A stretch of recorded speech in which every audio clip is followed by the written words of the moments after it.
Hello all, welcome to Chandu Vasanthi dragon fruit farming. ఈరోజు ఈ వీడియోలో నాకు ఫేస్ అయిన పెద్ద డిజాస్టర్ అనుకోవచ్చు, లేకపోతే బిగ్గెస్ట్ ప్రాబ్లం గురించి చెప్దాం అనుకుంటున్నాను.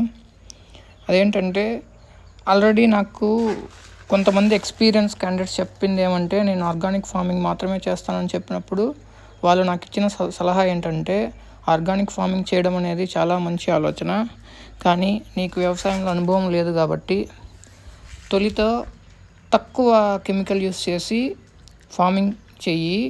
స్లోగా నీకు ఆ కెమికల్ని ఎలా కంప్లీట్గా రిమూవ్ చేసి ఆర్గానిక్లోకి వెళ్ళాలో అనేది ఒక అవగాహన వస్తుంది. అప్పుడు నువ్వు కంప్లీట్ ఆర్గానిక్ ఫార్మింగ్ చేస్తావు.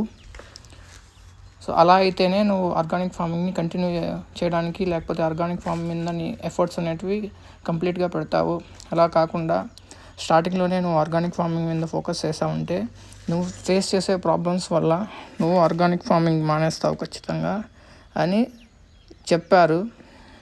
కానీ మనం చెప్పింది ఏమంటే, అలా ఏం లేదు, నేను ఖచ్చితంగా ఆర్గానిక్ ఫార్మింగ్లో చేస్తాను అని ఆర్గానిక్ ఫార్మింగే చేస్తున్నాము. ఆర్గానిక్ ఫార్మింగ్ చేసాము ఇన్ని రోజులు. ఫస్ట్ ఇయర్ అయితే చాలా బాగానే రిజల్ట్స్ ఉన్నాయి. నేను ఇంతకుముందు వీడియోస్, ఈరోజు వచ్చి ఈరోజు జూలై 18th ఈ వీడియో తీసేటప్పుడు.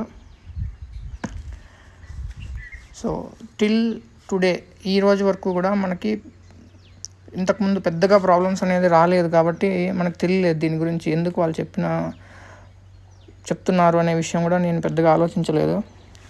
సో ఇప్పుడు అర్థమవుతుంది, వాళ్ళ అనుభవం అనేది ఖచ్చితంగా మనం ఎప్పుడు కూడా పక్కన పెట్టకూడదు. ఎవరైనా ఏదైనా సలహా ఇచ్చినప్పుడు ఖచ్చితంగా వినాలి అని. సో నేను ఇన్ని రోజులు పెట్టిన వీడియోస్లో అన్నిట్లోనూ కూడా పాజిటివ్ రిజల్ట్స్, కాపు బాగా ఉంది, ఫుల్గా వచ్చింది, నేను ఆల్మోస్ట్ 3 tons తీసేసాను, ఇలా అన్ని వీడియోస్ పెట్టాను.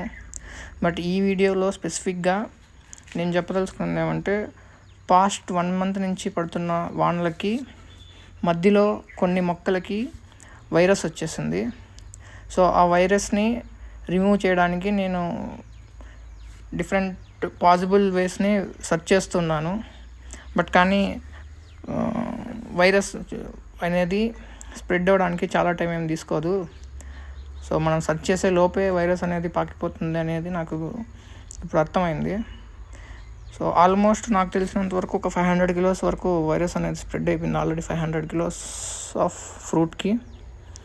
సో అది మీకు డీటెయిల్గా చూపిద్దామని చెప్పేసి ఈ వీడియో చేస్తున్నాను. సో ఫస్ట్ రీజన్ ఏమంటే, రైన్స్ కంటిన్యూస్గా పడుతూనే ఉండడం వల్ల ఫంగస్ అనేది ఫామ్ అయ్యి ఆ ఫంగస్ అనేది స్లోగా స్ప్రెడ్ అయిపోతుంది. సో మేము అనేది యాపనూని ఇవి ట్రై చేసాము. బట్ కానీ ఏమంటే, ఈరోజు ఏమన్నా స్ప్రే చేస్తాము దాని రిలేటెడ్, ఆ నెక్స్ట్ డే మళ్ళీ వాన పడిపోతుంది.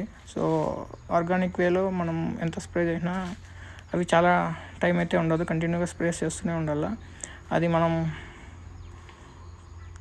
కంప్లీట్గా స్టార్టింగ్లోనే హ్యాండిల్ చేయలేమనేది నాకు మాత్రం బాగా అర్థమైంది ఇప్పుడు.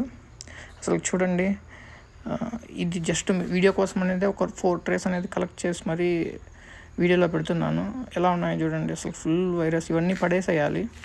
ఈవెన్ వీటిని ఏదో సెకండ్ గ్రేడ్ మచ్చల కాయలు అమ్మేదానికి కూడా ఉండదు, ఎందుకంటే ఫుల్లీ వైరస్. సో